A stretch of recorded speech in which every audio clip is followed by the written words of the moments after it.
ఈ వ్యక్తి ఒకరోజు అడవిలో నడుచుకుంటూ వెళ్తూ ఉంటే ఇతనికి పొదల్లో ఒక విగ్రహం కనిపిస్తుంది.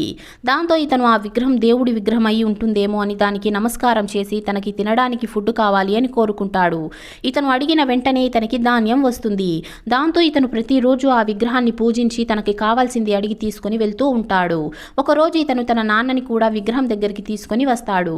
దాంతో నాన్న ఇతనితో ఎప్పుడూ ధాన్యం గింజలే కాకుండా బంగారం అడుగు అని అనడంతో ఇతను ఆ విగ్రహానికి నమస్కారం చేసుకుని బంగారం నాణం కావాలి అని అడుగుతాడు.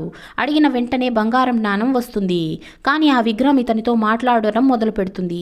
ఆ విగ్రహం ఇతనితో నీకు ఏమి కావాలన్నా నేను ఇస్తాను, కానీ నాకు గర్భవతి మహిళ కడుపులో ఉన్న బిడ్డని బలి ఇవ్వాల్సి ఉంటుంది అని అంటాడు. దాంతో ఈ వ్యక్తికి డబ్బు అత్యాస వచ్చేసి ఇతను ఇంటికి వెళ్లి కడుపుతో ఉన్న తన భార్యకి జరిగిందంతా చెప్తాడు. కానీ దీనికి ఇతని భార్య అస్సలు ఒప్పుకోదు. దాంతో ఇతను చాలా టెన్షన్ లో ఉంటాడు. ఆ తర్వాత ఇతను తన నాన్నతో కలిసి ఒక ప్లాన్ వేస్తాడు. ఇతను తన భార్యని ఒంటరిగా ఒక చోటకి తీసుకొని వెళ్లి బలివ్వడానికి పూజలు చేస్తూ ఉంటాడు.